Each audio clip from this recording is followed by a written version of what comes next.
Welcome to the MWA podcast. I'm Kyle, and joining me today is my co-host Sean. We're excited to have Alex Peay as our guest. Alex is an outstanding woodworker, chairmaker, and creator of the innovative Rotating Dovetail Joint. And his personal journey from recovery to woodworking is truly inspiring. So welcome to the show, Alex. Glad to be here. Absolutely. Well, I'm very excited about the joint. I think I saw it first at the Texas Woodworking Festival. Yeah, it was. Yeah, I was at Blake Laurie's booth, and Blake goes, "Hey, Kyle, check this out."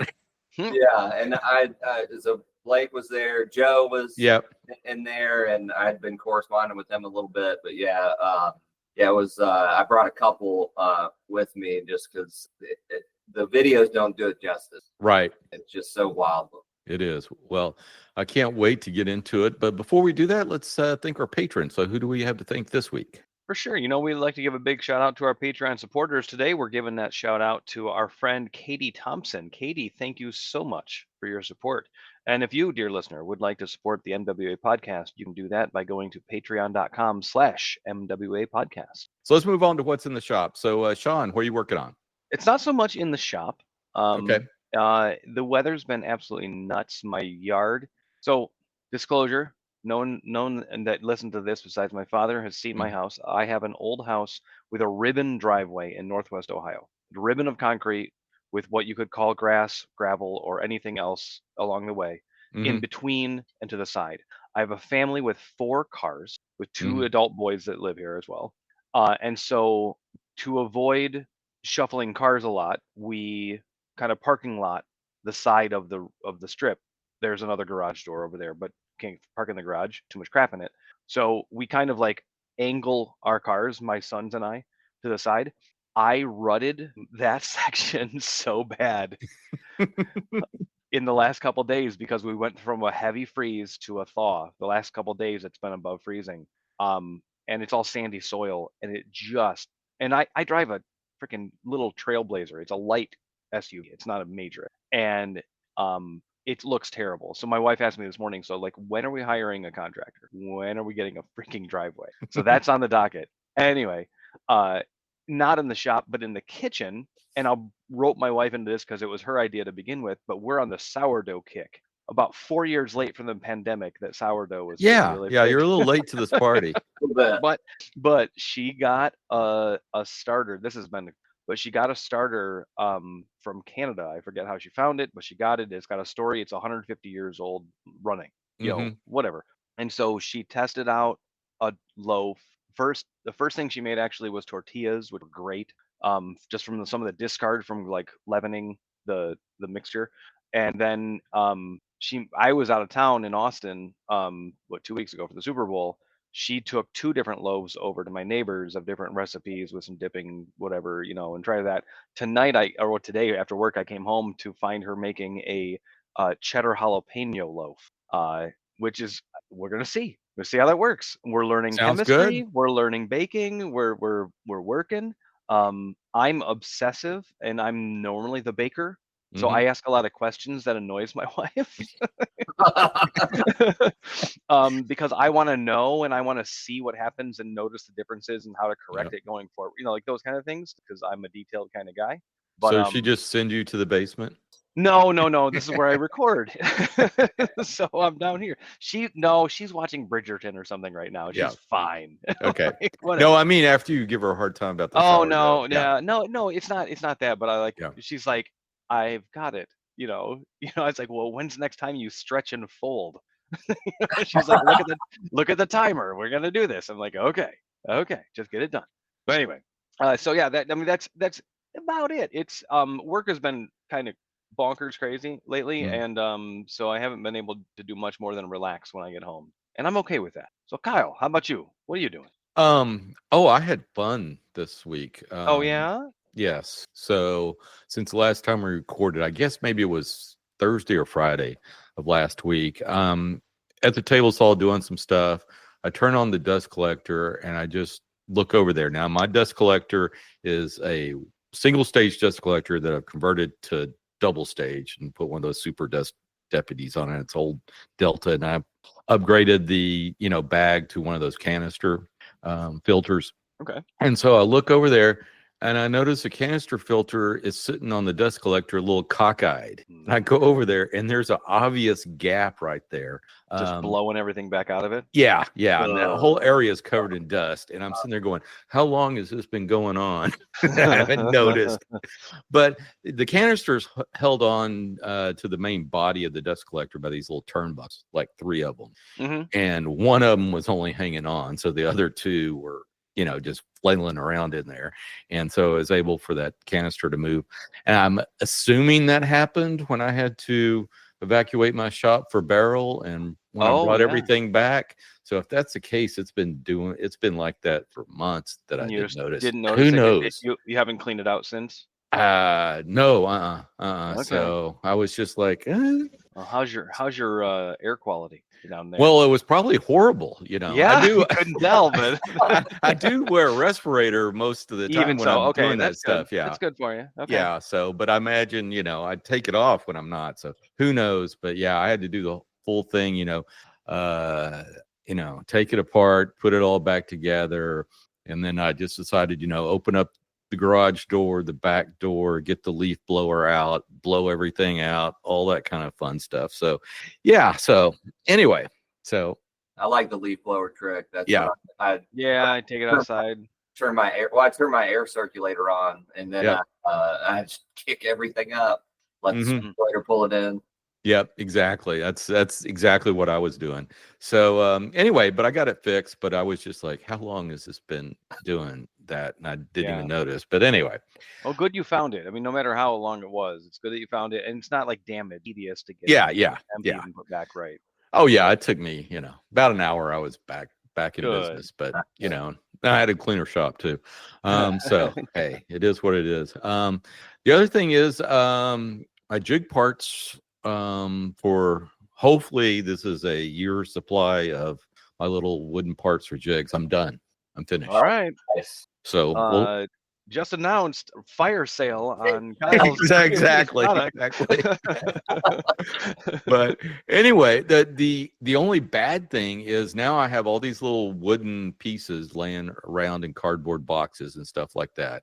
So I went today, and we'll see how this works out. But Walmart, of all places, had this little 5-drawer tool cabinet thing for like $150. Well, I had one for $99. I figured that's going to be a cheap piece of crap. So let me go for the $150 one and see if it's just a piece of crap and not a cheap piece. So we'll see. It's still in a box downstairs. I picked it up today, so I'll unpack that thing tomorrow. So maybe on the next episode, I'll tell you how I returned a assembled you gotta like convert that to like a cigar place with humidistat just to keep things even so that stuff doesn't shift around, right? Yeah, I don't know if they're finished in that that South Texas humidity. Oh no, it's not going to be it's not going to be a problem. You mail one to me and it's gonna crack. No. The humidity is gonna drop 60%. I'll be fine. We'll talk about that in a little bit. Okay. Desiccant packs. Anytime I get something that has like a little desiccant pack in it to keep it dry, it goes in my toolbox. Yeah. That humidity to keep all that rust off of there. Work wonders. Oh yeah. Yeah.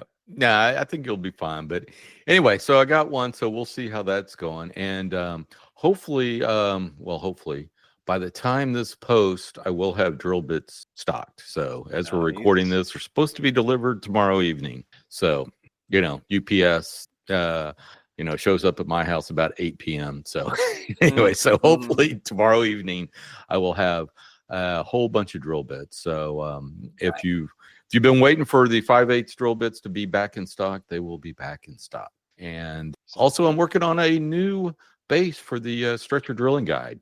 I've got requests throughout the year for me to make one that's for a straight leg tenon, so not a tapered tenon, just a straight tenon.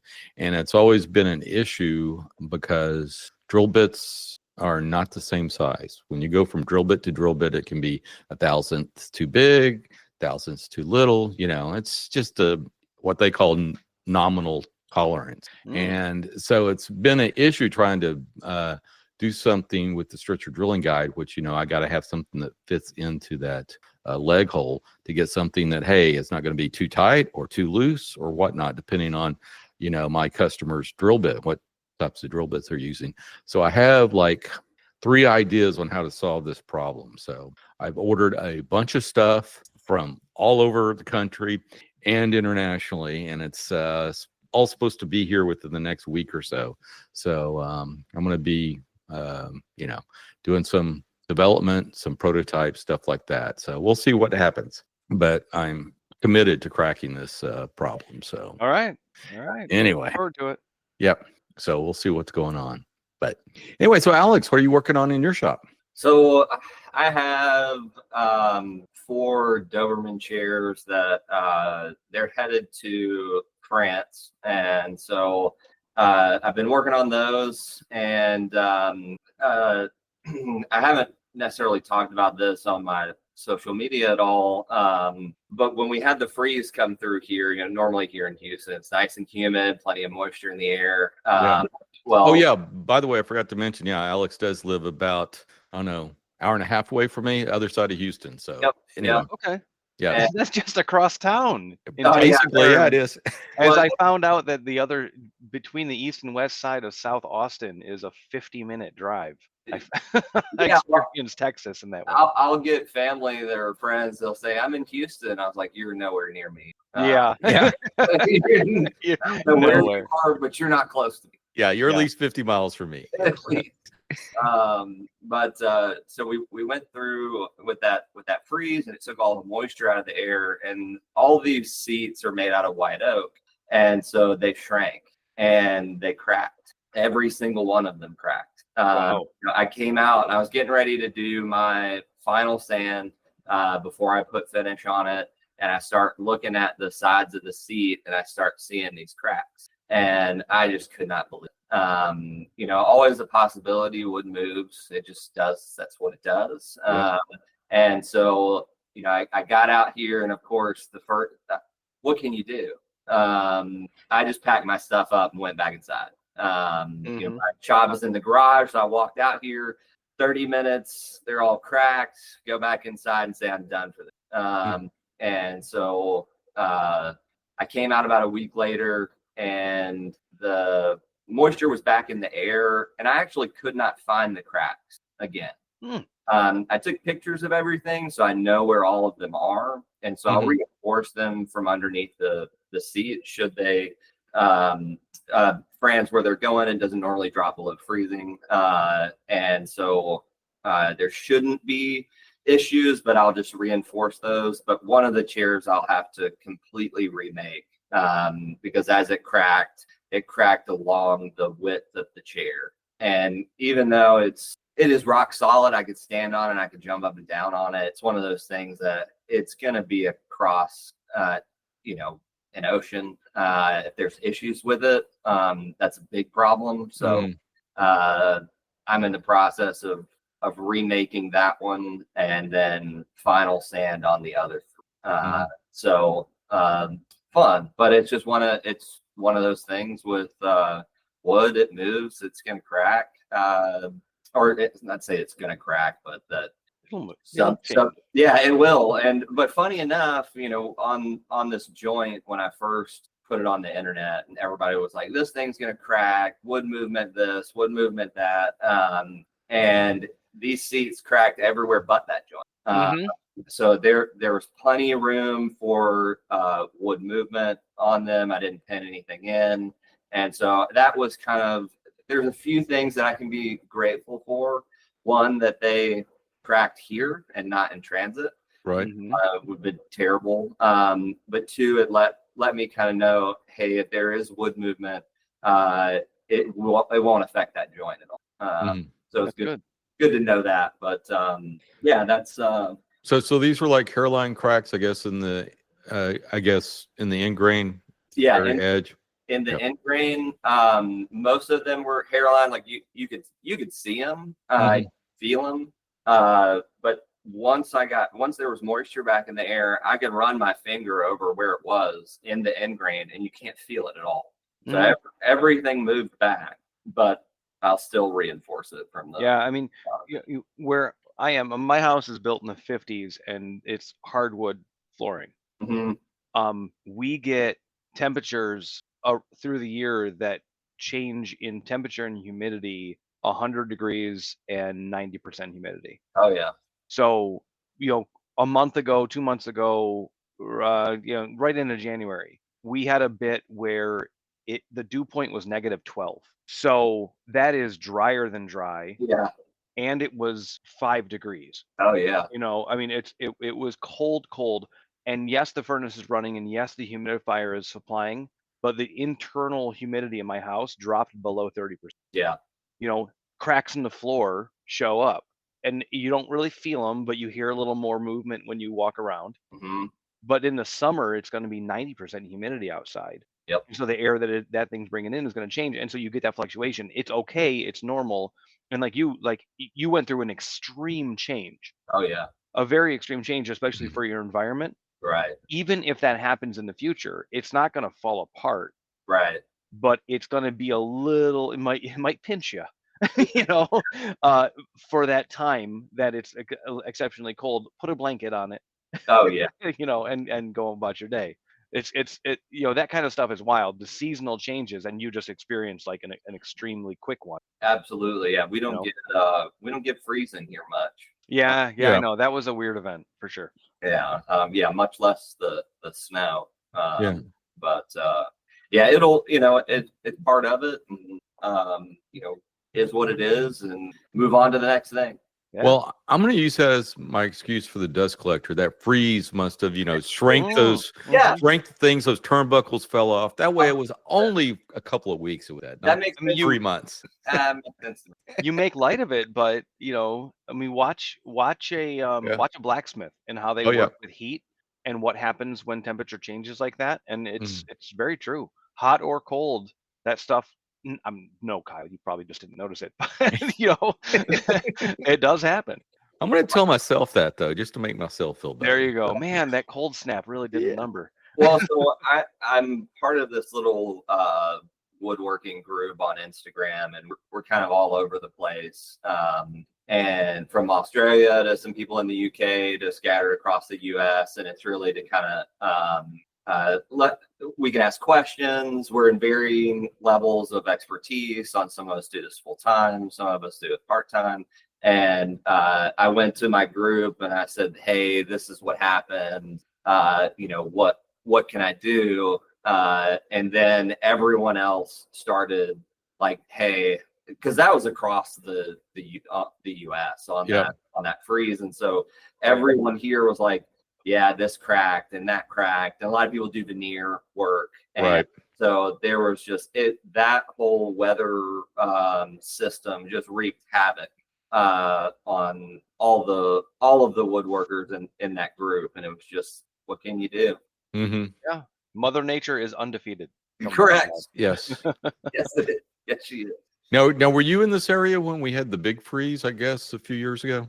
Yes. So until recently, my full-time job was Ace Hardware. And so I was at the Ace Hardware here in the Woodlands. We were closed for 2 or 3 days. Wow. And then we opened, it was me and one other employee that made it to the store.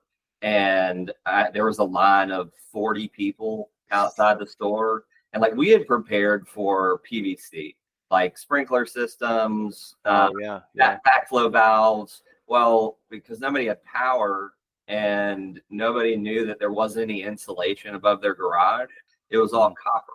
And so we didn't prepare for copper. So we sold everything that we had that was strictly for something. And then it was, okay, what is it? And how can I make the water stop? I think that the craziest one that we did, because you go through phases. First is stop the water, and then you wait, and then it's repair. Because if you try and repair too early, especially when you don't have all the supplies or all the supplies aren't available, you'll find another leak down the line. And so you don't have enough to fix all of it, so you just have to stop it. But so with the copper, 5/8 compression fitting fits on a 1/2-inch piece of copper. 5/8 compression, that's like your compression fitting is like your supply lines for your toilets, your sinks, stuff like that. So we went 5/8 compression to 3/8 compression, and then we did a 3/8 supply line, and I was out of caps, so we actually used an angle valve like behind your toilet. Yeah. That was the cap. Wow. So if you needed $1.50 or like a $1.50 copper cap, that would have stopped the water. Instead, it was a $25 cap. Yeah, of multiple pieces. Yeah, that's because we didn't have anything. I would have people come up to me, and I don't know how this guy found it. It was a 1/2-inch copper cap, and he came up to me and he showed me the cap, and he said, "Hey, can you tell me how to sweat this?" And so I picked the copper cap out of his hand, and I said, "No, I cannot. You shouldn't have this. Let me show you where my shark bite is." yeah. I was This like, is gold right now. Never mind that there's no propane anywhere, butane for you to sweat it. If you've never sweated anything before, no. Now's not the time. Yeah, Now's no. Time to learn. Yeah. But yeah, that was insane. It was wild. Dang. Yeah. Where I live, I don't even try. We get below freezing. I just turn the water off and drain all my lines and say. Well, that's where we had people. They drained the cold side and then they drained the hot. Yeah. And it busts because they're not thinking that they don't have power. Yeah. And so it was, you name it, we saw it, and it was wild time. I imagine. Well, before we move on to the rotating dovetail joint, tell everyone a little bit about yourself, where you grew up, and how you got into woodworking. Okay. So that's not a Texas accent, I hear. No. Originally, I'm from Louisville, Kentucky. Okay. So all of my extended family, Louisville, Kentucky. I was there till I was 10. My dad is a Southern Baptist minister. And so that is a transient position. You move where the church is. So we moved from Louisville, Kentucky to Statesboro, Georgia when I was 10. And, Statesboro, like the Allman Brothers song. Yes. And it is the blues. But I grew up, most of my memories growing up are there in Statesboro. So I was there till I was about 18. Then I went to school at the University of Georgia, up in Athens, Georgia. Met my wife there, and I was there from 2003 to 2007. Entered the workforce, and 2008 happened. Which was fun, entering the workforce with the housing crisis. So went from, I was last one in, first one out at the company that I was at. And so I found odd jobs and different things there. And actually during this time, I got sober in 2011. And so I've been sober since then. And so typically when you do that, you have a lot of time on your hands, and you need something to fill that time. And I've always liked tinkering with stuff. I've always liked making things. You give me a sewing machine, and I will have just as much fun with the sewing machine making something that I would be out of wood. The medium isn't necessarily like, I can get that same satisfaction from mowing my lawn than I can from making a piece of furniture.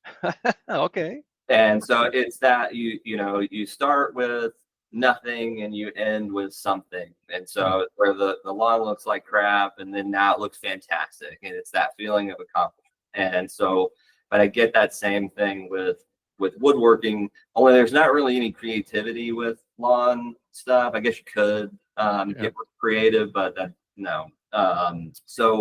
Not in Texas and not in August and September. You're not getting creative. Not at all.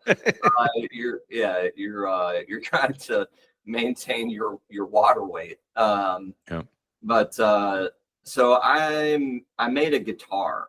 I love playing music, and I was thinking, I bet you I could make a guitar. And so I'd made fences for a while at some point, so I had some tools, and made a guitar. It was fun. It was neat. I was like, I'm gonna make a second one, and I had a Bosch electric planer, and I was planing down the fretboard, the thickness of it. I had gloves on because it was cold, and I turned the planer off, and somehow my glove got into the blade, and it pulled my finger into it, and so I cut off the tip of my pinky on my left hand, and that kind of stopped me woodworking for a little while. Okay, understandable for sure. The glove pulled my finger in, but it also stopped blade from spinning.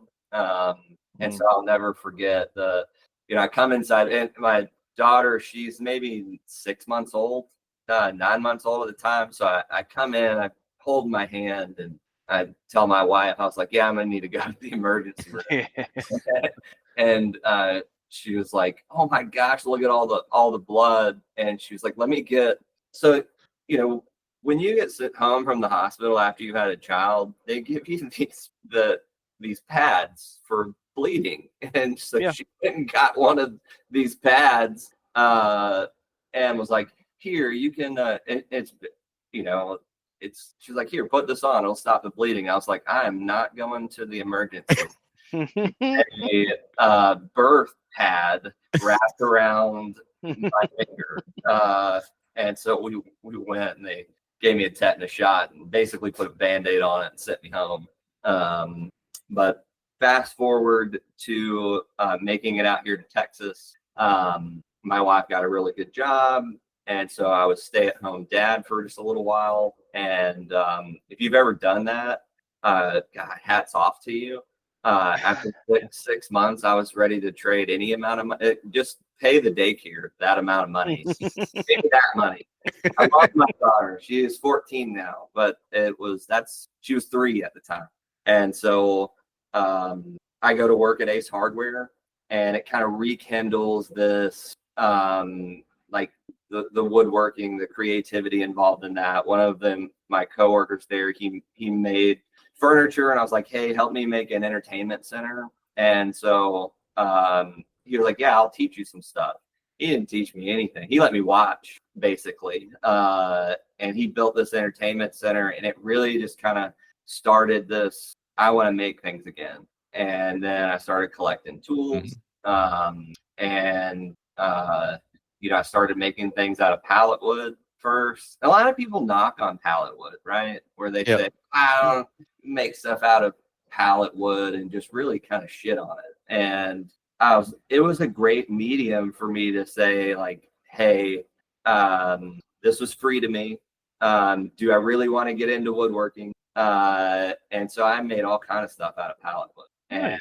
And then it was like, now I don't want to break down pallets. It's so hard on your tools. That's your trade-off. And not to mention, it isn't about the pallet wood in itself and its dust. It was what got stored on that pallet. Right. Likely chemicals. And so, you have to be careful with all of that. And, fast forward to the pandemic, and retail and pandemic really sucked. And so that is when I dove really deep into, I needed this cathartic outlet. And that's when I started really kind of mining YouTube for different things that I thought I could make, and came across a chair video, and I was like, I bet I can do that. And I made my first chair, and then I was hooked. There you go. That's it. Welcome to the dark side. Yeah. Yeah, that's it. It is the dark side. It is a rabbit hole. Well, yeah. And then you realize why a lot of people don't make chairs. Yeah. I'll always say that once you make something that you can actually sit in and interact with, it's a whole different experience. Yes, it is. Yeah. Got it. Well, so what was the inspiration for the rotating dovetail joint, and how did that come to be? So when I made that first chair, then I've watched every chair making video on YouTube. And so, I found somebody that had made a Sam Maloof rocker. And I was like, oh man, I really want to make one. Mm-hmm. And so then I got introduced to this Maloof joint. Yep. And at the same time, I'm learning how to make hand cut dovetails. And I'm making some of the worst hand cut dovetails you can imagine. And so I needed every way to practice. And so I don't know quite how I put these two together, but this thought of, hey, can I put a dovetail in a Maloof joint? And so it was like, that would be interesting because it would eliminate the screw, right? Yep. Mm-hmm. And so when I had this thought, I was maybe a year into woodworking and didn't have necessarily all the tools to make it happen, nor did I have a clue how to do it. And so I spent about 2 years kind of off and on thinking, okay, well, can I do it like this? Can I do it like that? And it was just one day driving home from work, there was just this epiphany moment of, oh man, I know exactly how I'm going to do that. And then I went out in the garage and cut it the next day. Dang. Wow. So how long did it take you to make that first joint? The first one took me about 6 to 8 hours. Wow. I'll say probably 2 hours of like woodwork and like 4 to 6 hours of staring. Like getting up the courage to make that next cut or that next Did that cut. Work? Yeah. Is it gonna work? I mean, every time, even when I cut it now, my eyes cross. Having cut it so many times that I'm looking at it and I'm like, oh, I have to draw it. I'll draw it on the piece just to make sure that I'm getting it right. But it's definitely, there's a lot of planning, and you don't know if you've got it right until the very end. Yeah. Until the very end. Well, before I dive deeper, why don't you give our listeners just a little description? And I recommend our listeners to go out to your YouTube channel and take a look at this joint because it's truly inspiring. It really is. It's a cool joint. It really is. It's taken a very old idea and literally turning it. Yeah. Quite literally. Yeah. But yeah, so the thought was, how do you put the dovetail in it? Obviously, you can't push it in because of the shape. Mm-hmm. And so then it was, it would need to be fully, the only way to be able to put a dovetail into a Maloof joint would be to rotate it in. And the only way to rotate it in means that it needs to be circular. And it can't, it just has to be a true circle. Mm-hmm. And so I did not have, I'd just gotten a lathe and I was like, okay, I think I can do this now. And turned the leg, marked everything out. The epiphany moment was because cutting the leg socket is done with chisels and a Forstner bit. Okay.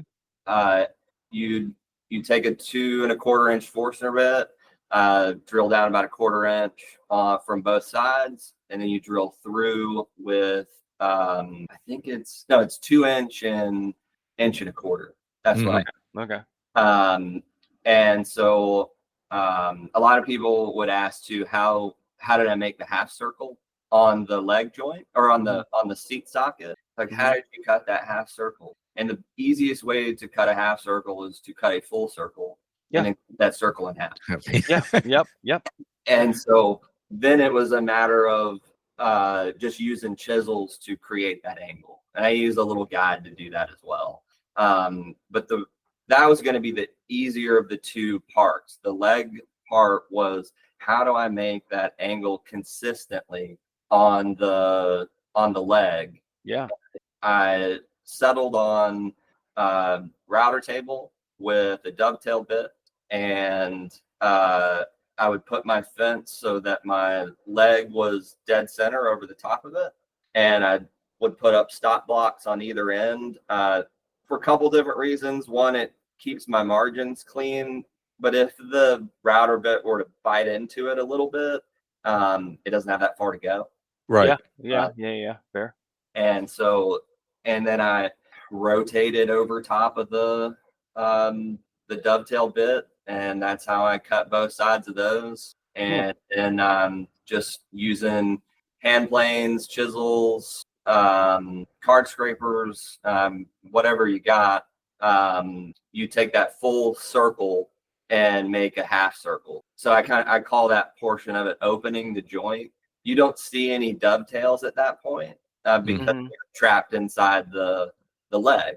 It is until you start planing that away that you start to see this dovetail emerge. And so I wasn't sure how strong the joint was going to be when I first did it. So I wanted to leave as much material as I could. So there's this, I don't take anything away from the 1 1/4" Forstner bit. So when I drill the seat socket, the through diameter is 1 1/4". And so I make sure that I'm a mirror image of when I put those two things together. Because you have to put it together somewhat like backwards and then rotate that in. Through. I wanted to keep as much material for strength as possible, which kind of gives it that shape. It gives it, because I get questions about that too. Why did you leave the little knob on the outside of it? And it's strictly because I wanted to leave as much material as possible. Yeah, that makes sense to give it. Yeah. And so that's that. Yeah, it's a truly fascinating joint, and I can, now that you've said, hey, it's kind of a modified Maloof, it's a dovetail Maloof joint. Yep. It just all clicked into place. So that is just, it's an amazing place. It's like a marriage in a way. And you have to know woodworking to know this in a couple of different aspects, but the Maloof joint and kind of the impossible dovetail. Right. Because it's turned on its side a little bit, and that's visually it doesn't look like it is, but it is doing a thing. It's just not in the face that you think it is. And yours, like you said, it's largely hidden until you reveal it, but like the strength is undoubtedly strong. Yeah. Oh yeah. Because of what those shapes do. Oh, absolutely. So the first chair that I made with it, I was using basically 2-inch hard maple as the seat, and then the leg was sapele. And so once I had rotated that in, if I grabbed that leg and twisted it, I could flex that seat. Of course, yeah. That tells you how strong that joint is. With no glue, no nothing. And but I was incredibly surprised how strong it was. I haven't broken one yet because it's so much work to make one. But you really to solidify it, you need to stress test it in some way that won't make you cry. Yes. And so at some point, I will, and I've got my winch. I just need a way to measure the force on it. But it's, I glued the joint, but you could make knockdown furniture with it. It is strong enough by itself that because I would, on the videos that I would make, people were like, hey, you need to wax that joint. And it's like, well, the waxing isn't going to let me glue it.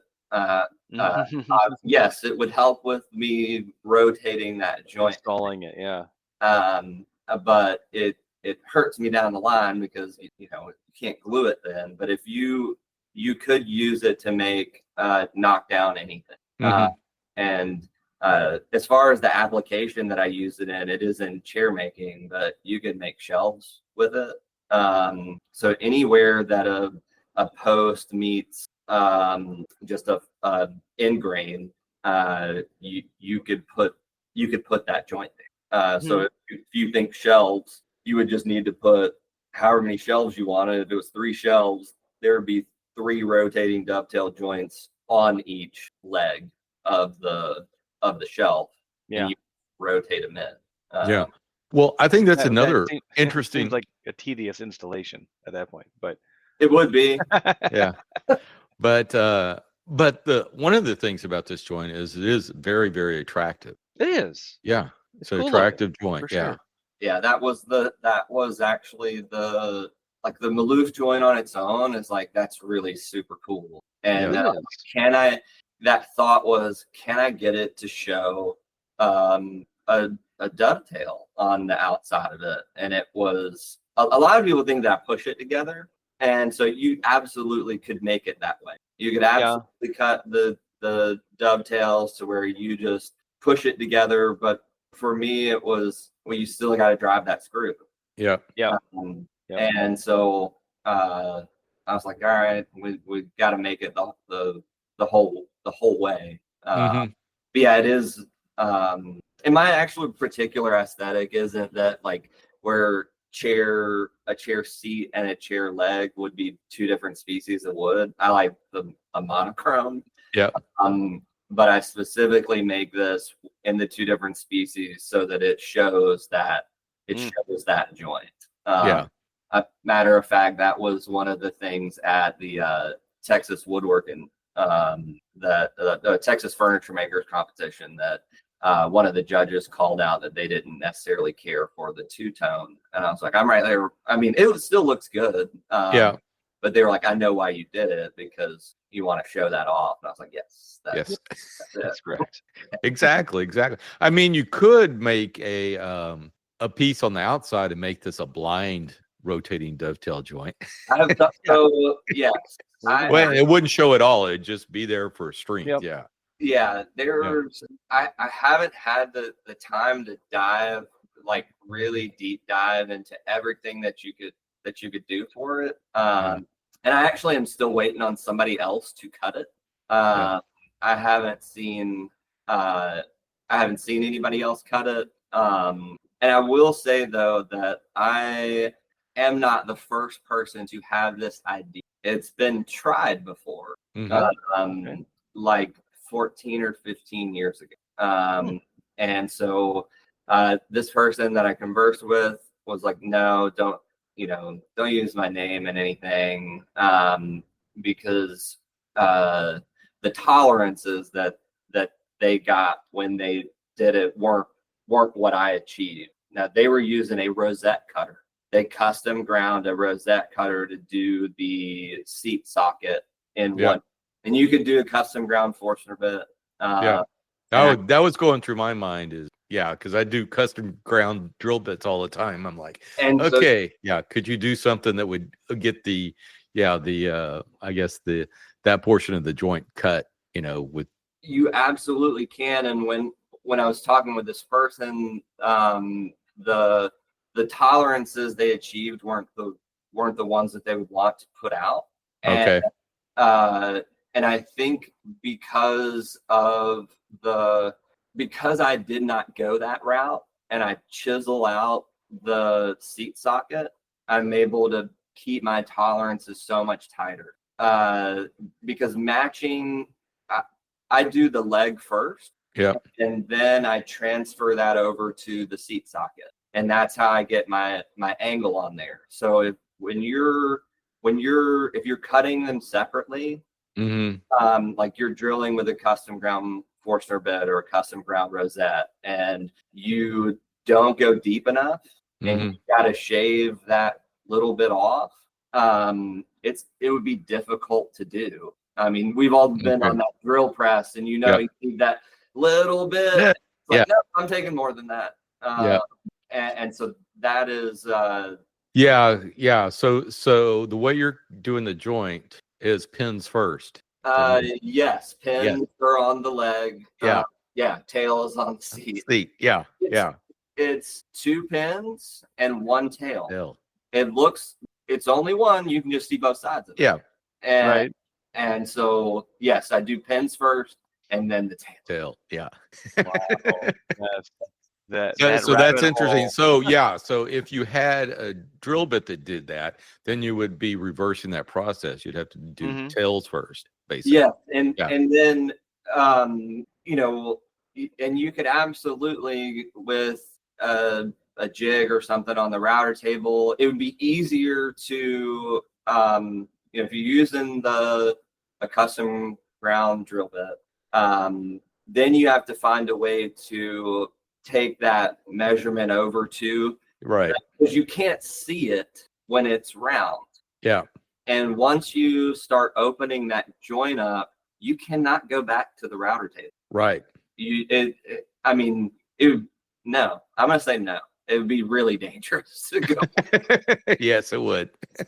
And so from the way that this person had done it, because I'd had several people say, "Oh, I've seen this before," or I know somebody that's done this, and usually it was like, "Okay, well, tell me how.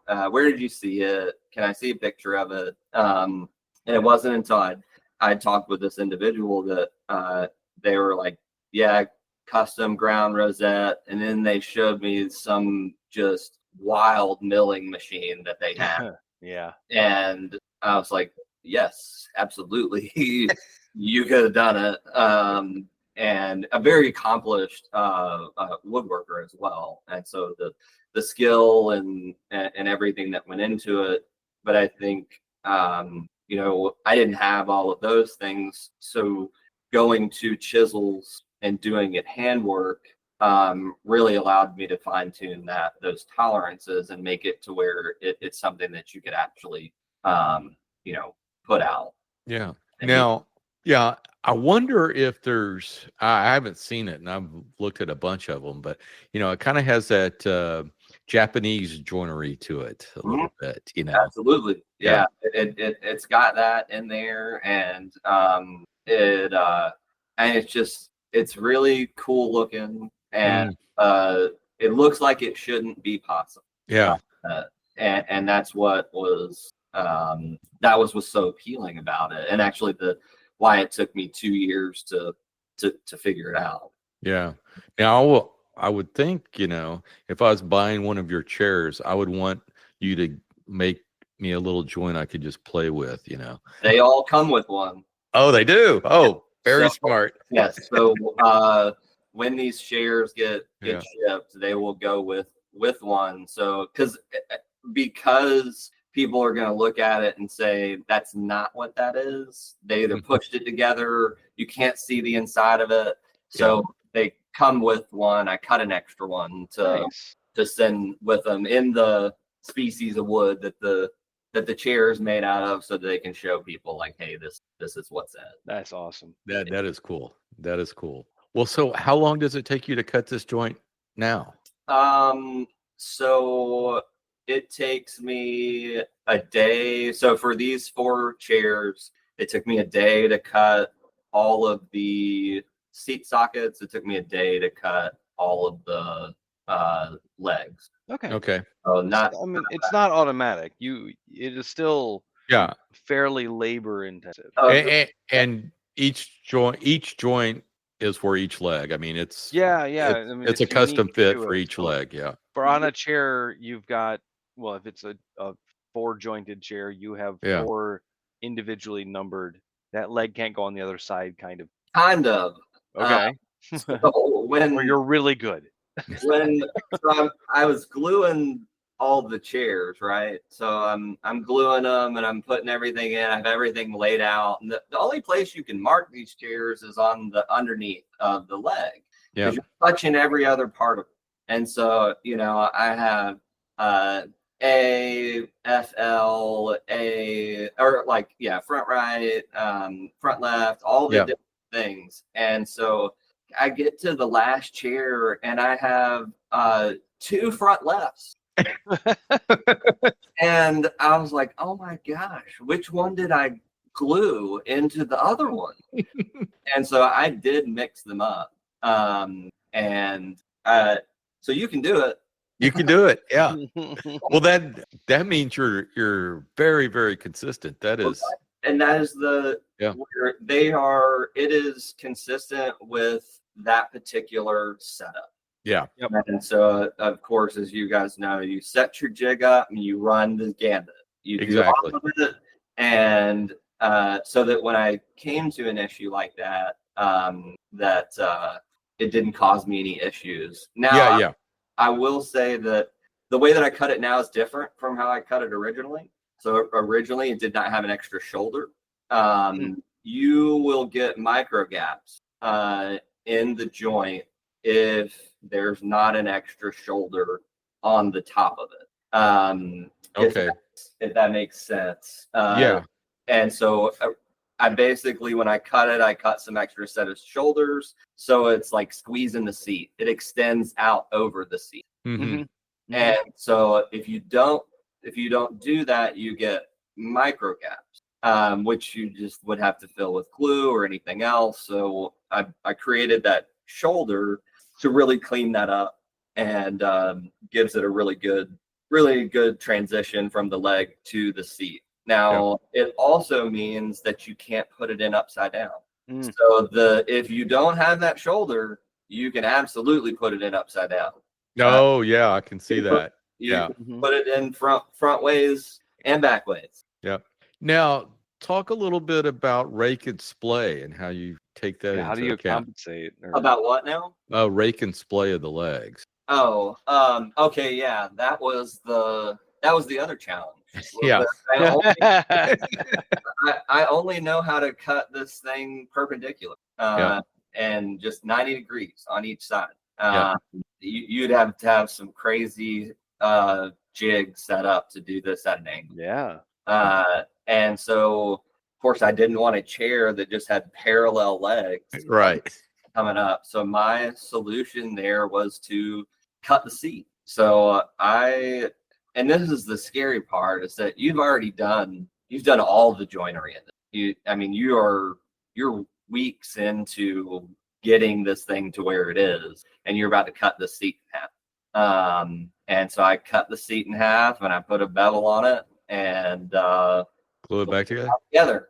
And so it's the only time that I use dominoes in the chair.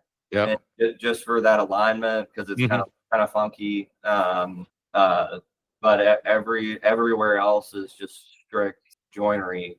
Like I use dowels for when I connect the arms to the legs. But other than that, people always hear domino and they think, oh my gosh, I don't have one of those. So and dowels work just fine. And it's thick enough that you don't need either, just to keep it in place.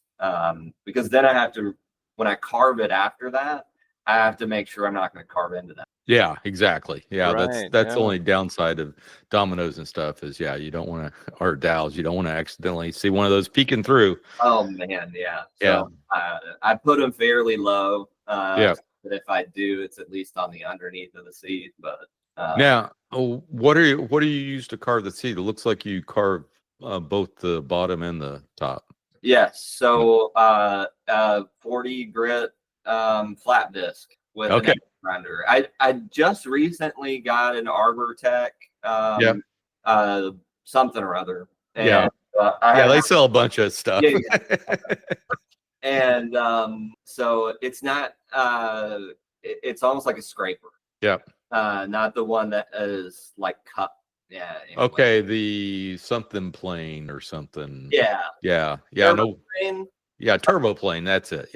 Something like that. So significantly less dust. But at the same time, it just, you make a mess with that.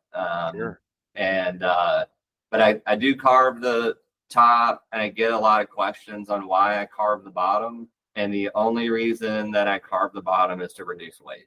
Oh, sure.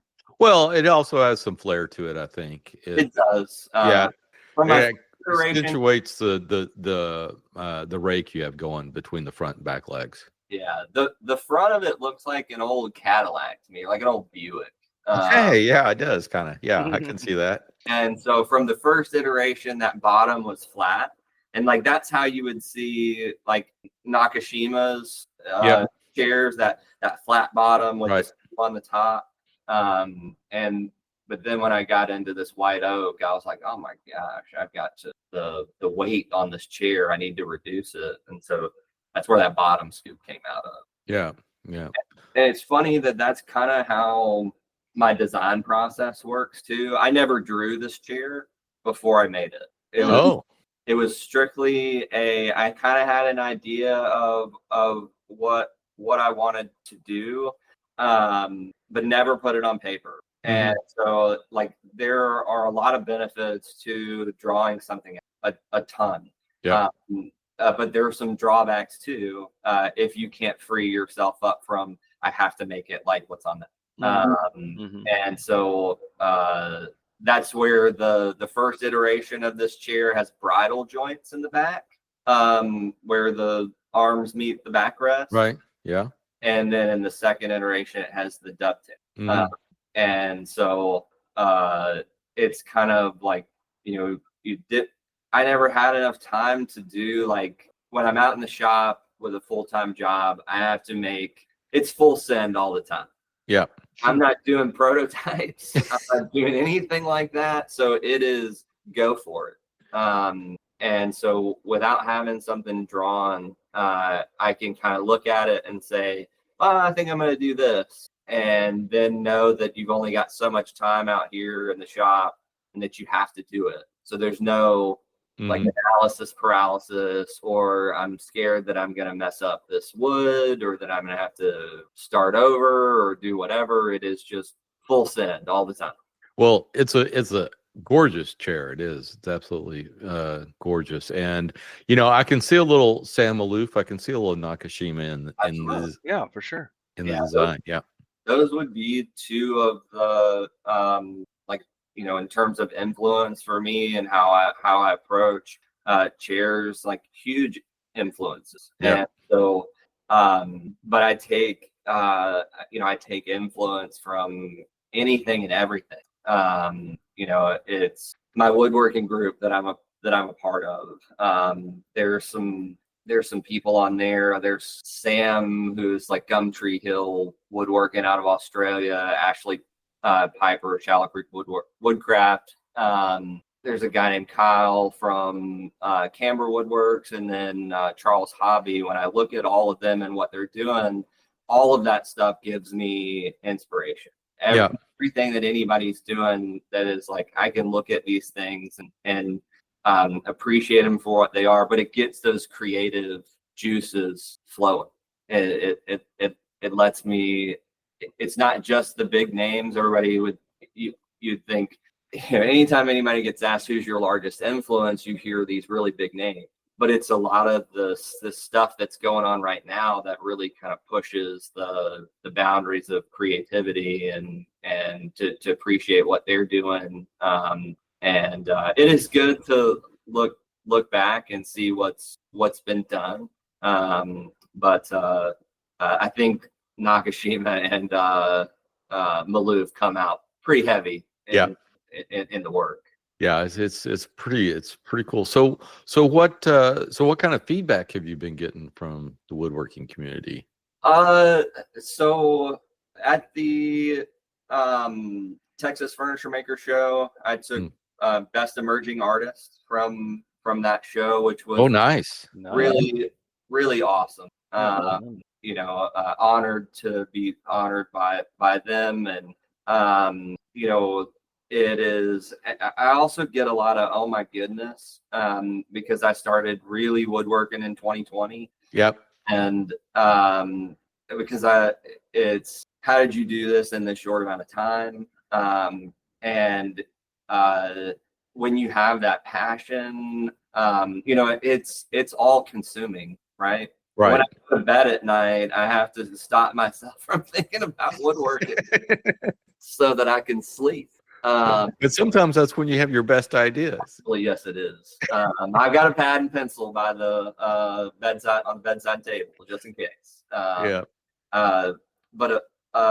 with the relatively unknown until I did the rotating dovetail, so then it was crazy. That I think that video got 2 million views or something like that on Instagram, and then Wood Review magazine out of Australia, they had posted, I think that got 10 million or something. And so people started to, see what I was doing, and it was more of like, I've never seen this before and kind of neat. And for me, it's like I'm just some dude that makes stuff in my garage. It's just something I do to blow off steam. Mhm. And so, but getting that kind of feedback of like, and overwhelmingly positive. Not a lot of negative. Of course, that's inherent anywhere, especially in social media. But overwhelmingly positive. A lot of encouragement, and it's when I first did it, there was a lot of there's no application for this. I was like, well, just wait, and this is what the application is going to be, and taking it from conception to application to refine that application and focus more on the aesthetics. That I think so. I was top 100 in Wood Review's Maker of the Year that they do, and but to get that kind of feedback, and actually some of the best feedback was critical. Oh yeah. And I had people reach out to say like, hey, really like this, but you need to be focusing on this, and this. And for somebody who's self-taught, who I learned how to woodwork on YouTube, that like that kind of stuff, I'm like forever grateful for, because it wasn't like they were trying to be mean or anything. And it was like, this is all in the best. Hey, watch out for this in the future. And like, that's been such a huge positive for me. Yeah. So I know the person that introduced me actually to Nakashima was my cousin, Todd Johnson. And he had an original Nakashima conoid chair. Oh, nice. So wow. Todd's great. Todd makes tobacco pipes. And he is a world-renowned tobacco pipe maker. Okay. I think I've heard of him. Yes. Todd Johnson Pipes. And he makes some wild stuff. Yeah. And so that's my cousin. And so he had reached out and was like, hey, do you know who Nakashima is? I was like, I have no idea. He's like, you need to look up his conoid chair. And I was like, okay. He's like, you think you can make me one? I was like, yeah, right. And so I made one. Of course, you can find almost no information on that on the internet. So it's mostly pictures. Yep. And so I made the first one, and he gave me some of the best critique because it wasn't right. And I think his response to me was that like any kind of flattery that I would give you in terms of, oh, this looks great, this, that, or the other, would hinder your progress in woodworking. And so I got to tell you what's true, what's right, what's wrong in order for you to get better. And so I appreciate that level of criticism.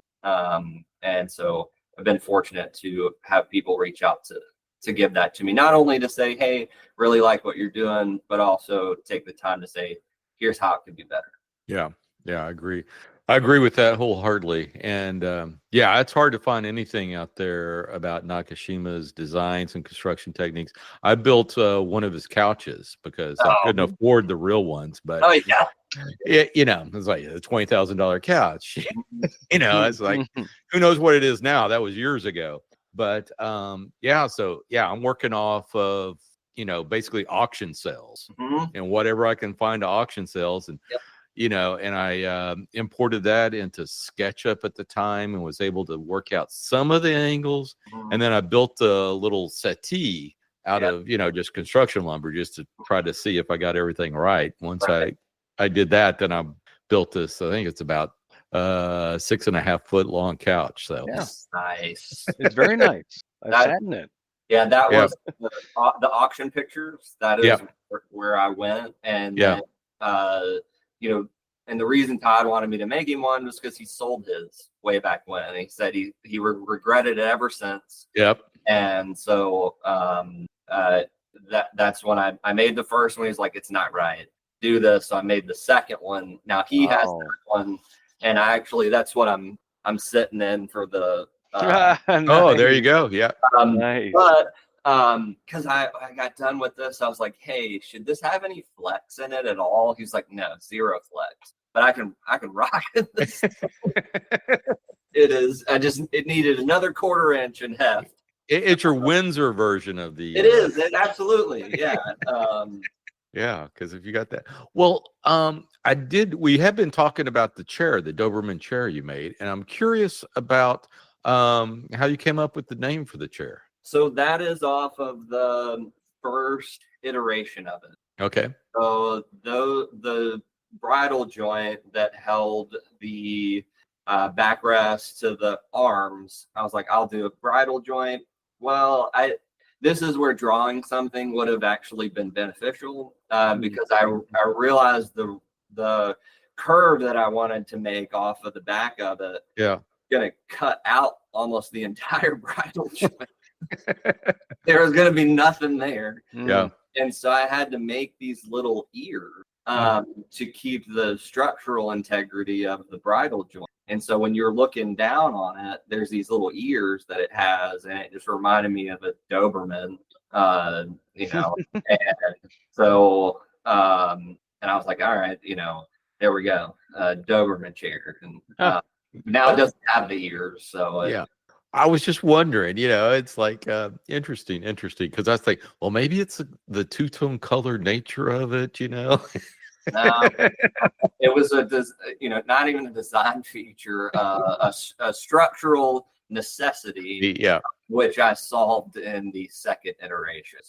Doberman chair kind of stuck, and then the other chairs, I make a few other chairs, and they were named after our dogs, and so that's so stuck in the dog theme of naming the chair. Oh, cool. Nice. I like that.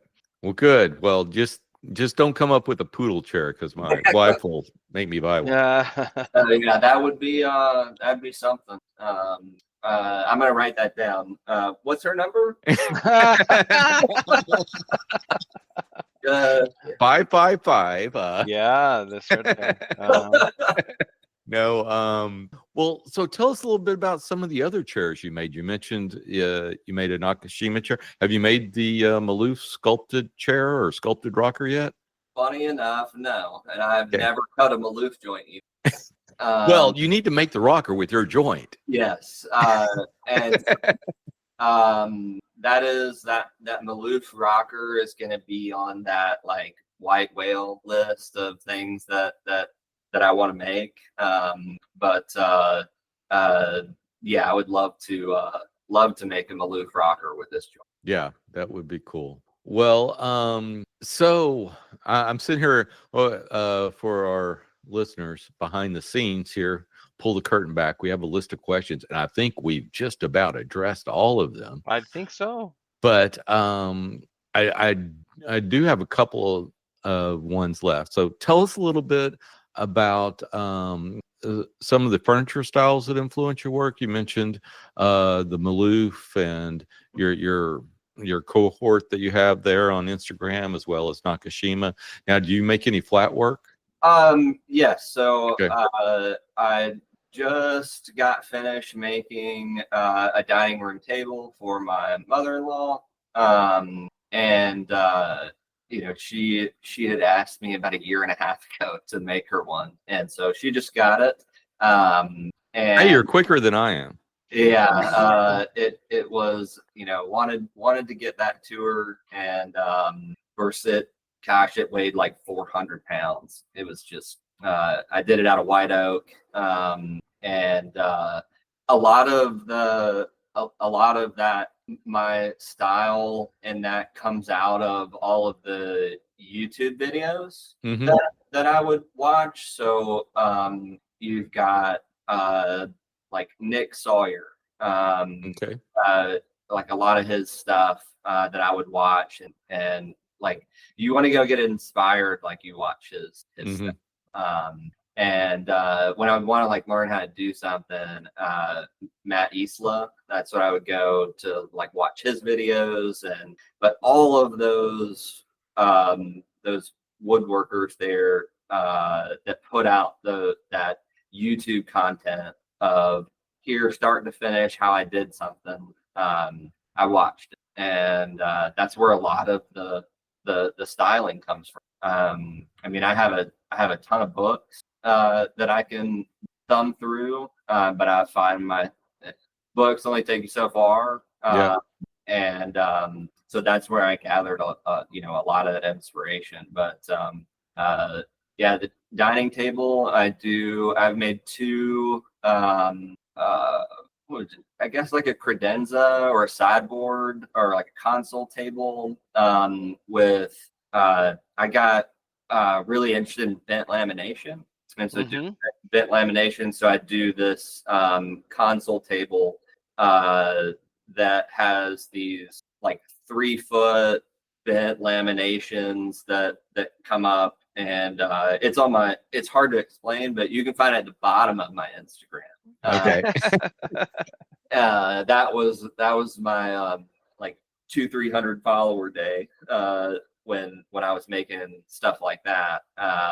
But I think that's some of the more fun stuff to make as well, because you can be incredibly creative on all of that. But because I'm not steaming anything in Texas, it's hot enough here already. You can steam. You can steam. It's easy. In fact, it's easier here than a lot of places. Yeah, I'll give you that. I'm sweating already. And so I figured I would go bent lamination. Yeah. And so well, steaming's like barbecue. It's outside, Yes, it is. And I love barbecue. That was from my egg to my Traeger to my gas grill. I love barbecue when it's not 105 degrees outside. Yeah. Exactly. But we get to do it 12 months out of the year down here. That's right. Okay. Yeah, Ohio, you guys don't get to do. We sure don't. Nope.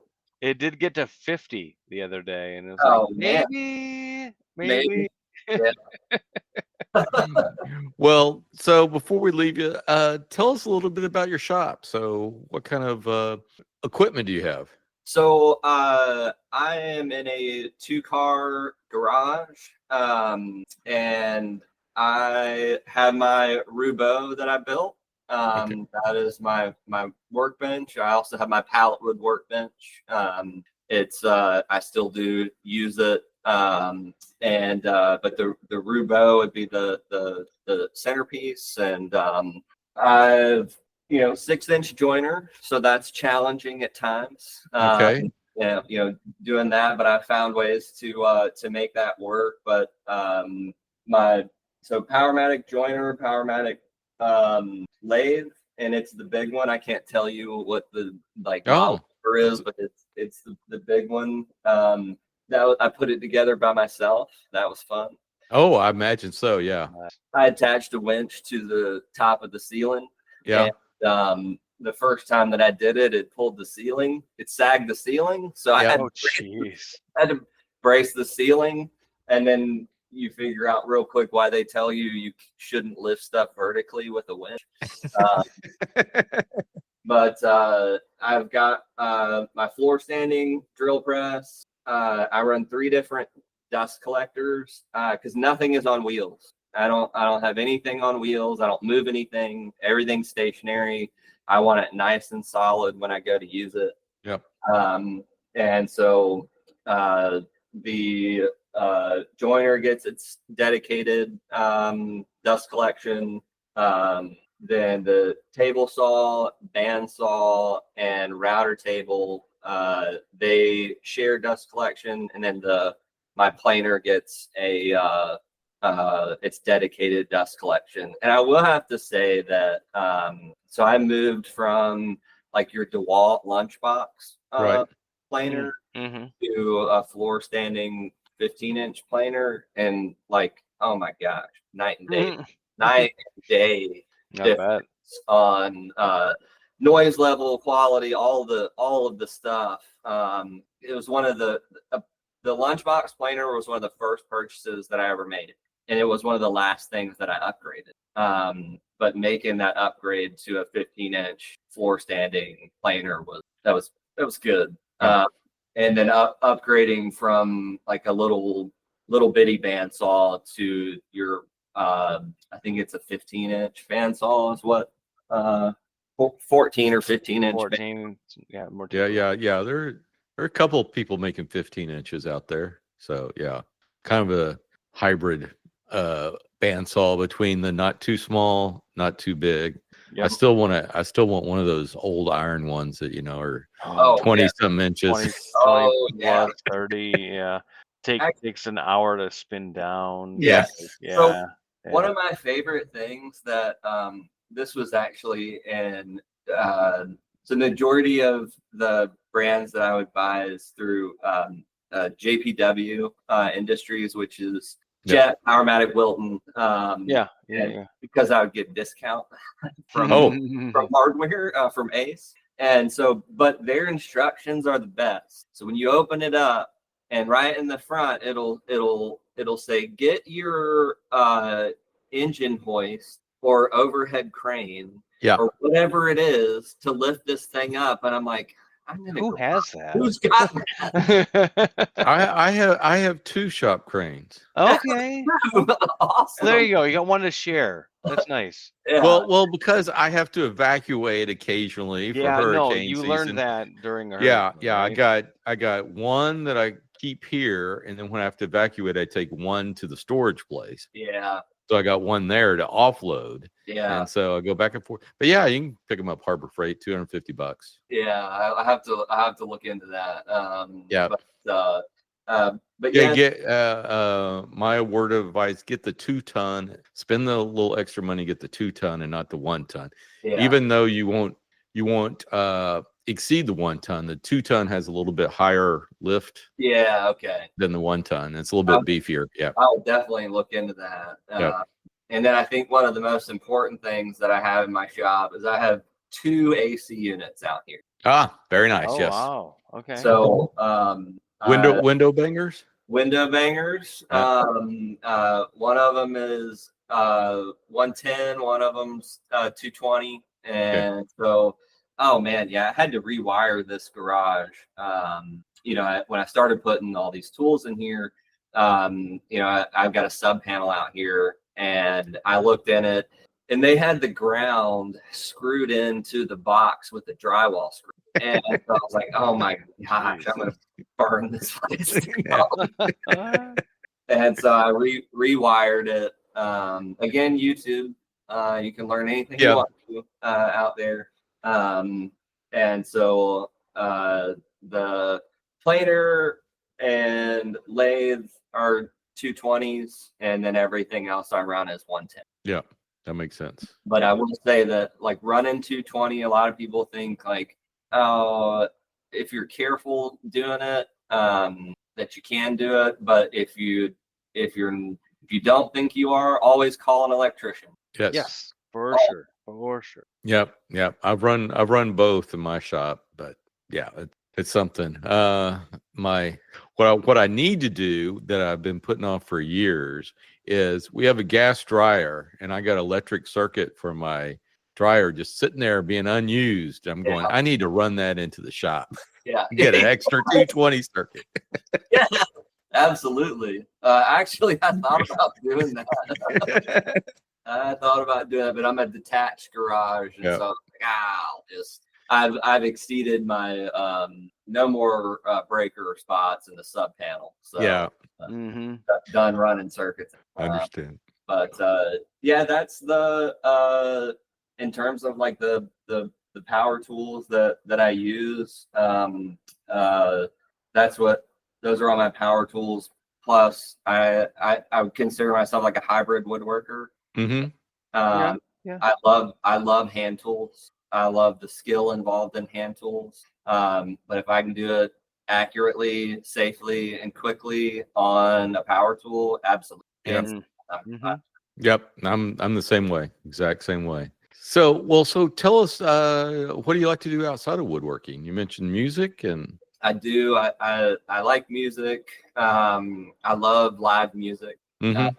And so we haven't done this in a while, but my friend group from college, we would pick like a concert per year, and go, and because from Raleigh to Nashville to DC, we're spread out, and so we'd find a concert for us to go to, and that's kind of how we would meet up.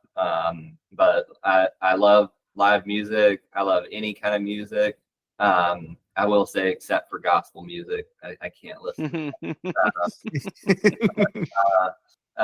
Any other type of music. I actually recently went to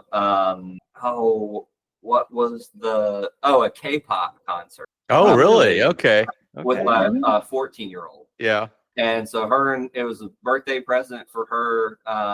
And she was nervous asking me to take them because she was afraid that I wouldn't like it. And I had a blast. I had the best time at this K-pop concert. And it was at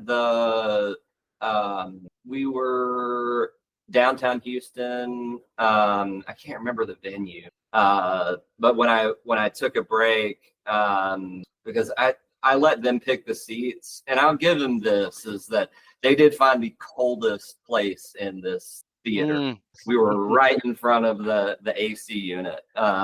And so no sweating. But I had to take a break, and there was they had Mrs. Pac-Man and Mortal Kombat out in the foyer.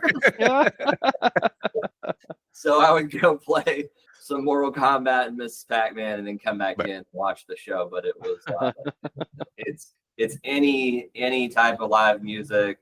We've done Austin City Limits. There's a festival called Shaky Knees in Atlanta. We've done it, but that's I don't do sports anymore. I love tennis and soccer, but my body does not. And so none of that.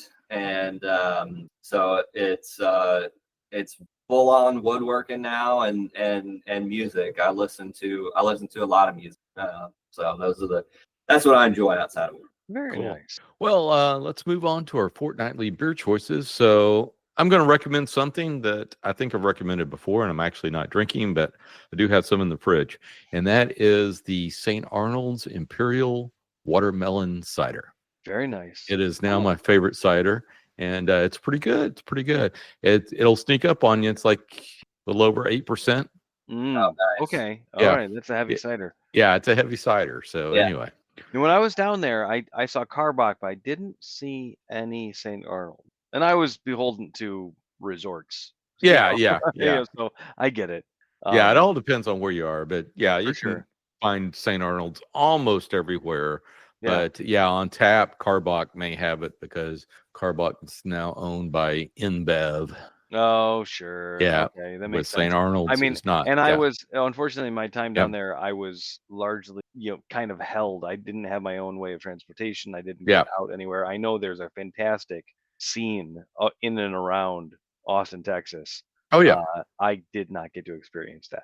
I got to one barbecue joint, and I stayed in a resort the rest of the time. So hey, there you go. So Sean, what are you drinking? Yeah, house beer for me, it's Miller Lite. Nothing out of the ordinary there. Okay, Alex, what about yourself? I know you're sober these days, but so 14 years sober. So congratulations. When I thank you.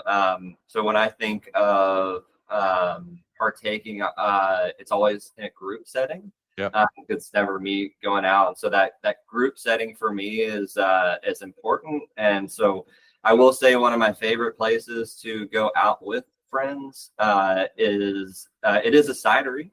It's in Raleigh. It's called East Bower Cider Company, and they have. So my wife really loves. They have a Queen Bee cider, and it's made with local honey there, and nice. So that is that. They have a really nice area outside. Dogs, children, everyone is welcome. They have a place inside, so that is the kind of atmosphere that I seek out. But it's the East Bower Cider Company Queen Bee Cider. Nice. Yeah. Well, Sean is a serial killer of bees. So no, nothing.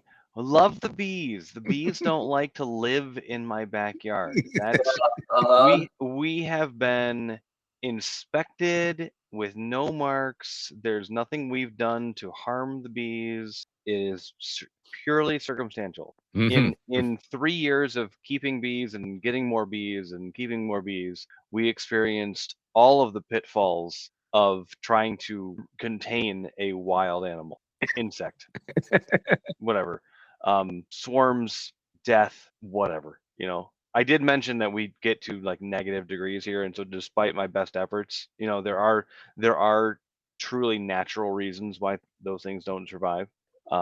Anyway, thanks, Kyle. You keep bees, John? Yeah, right now we don't have any, but we did for a few years. Yeah.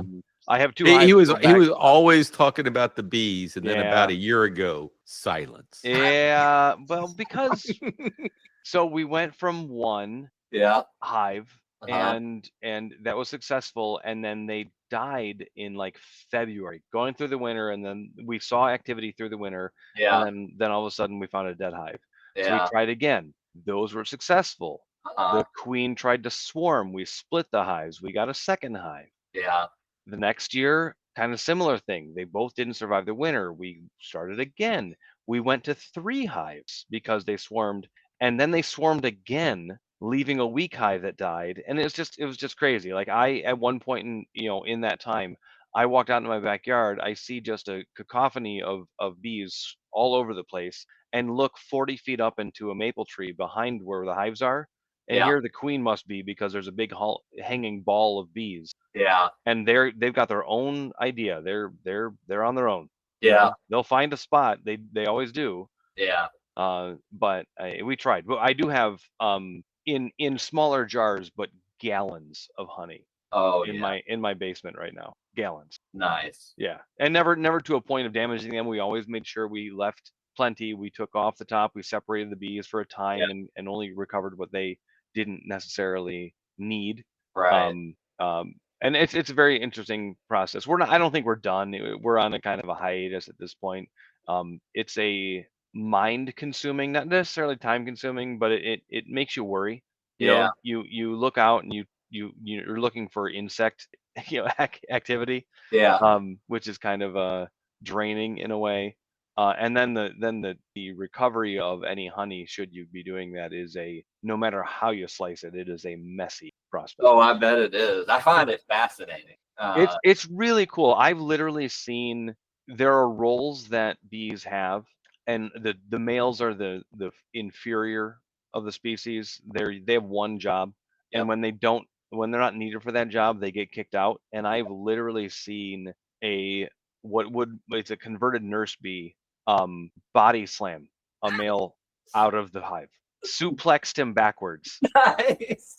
And it was just the most entertaining thing to see. I've also been stung in my legs like 5 times, and it's not fun. No, but I find it fascinating from a distance. Yes, from a safe distance, it's very interesting, and like they're really not dangerous. You don't piss them off, they're not going to harm you. But anytime I got stung, I was inspecting improperly clothed for the aggravation I was causing. I will put that completely on the human. Okay. I'm still saying that you're maybe not a serial killer. Wanted man in the bee community. Mass murderer, maybe. Mass murderer is probably more fitting description. But when you measure the bees in pounds, not numbers, and you consider a bee weighs virtually nothing. There are times that I probably had over 30,000 in my backyard. It's a lot of bees. It's a lot. Kind of wild. Well, with that, Alex, where can folks find you on the interwebs? So you can find me on Instagram. I'm Peay.Alex, so Peay.Alex. And then YouTube is at Alex Peay. And I have a TikTok, but I don't really post on there much. Okay.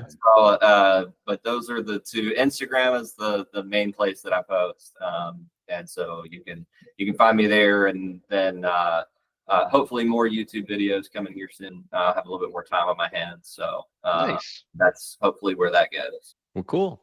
Well, we'll look for you there. And as always, listeners, I'll have all of his contact information in the show notes, as well as ours. And Alex, thank you so much. It's been a pleasure. And like I said, this joint you have is just killer. Thank you. Thank you so much for having me. It's been a pleasure to talk to you both. Awesome. And that just about wraps it up for this show. If you haven't already, please subscribe to the show on the podcatcher of your choice. Just search for the Modern Woodworkers Association. And while you're there, please leave us a review. You can follow us on Instagram at MWA_podcast. And if you'd like to support the podcast, go over to patreon.com/MWA podcast. But the best thing you can do is tell a friend. Word of mouth goes a long way in sharing our discussion.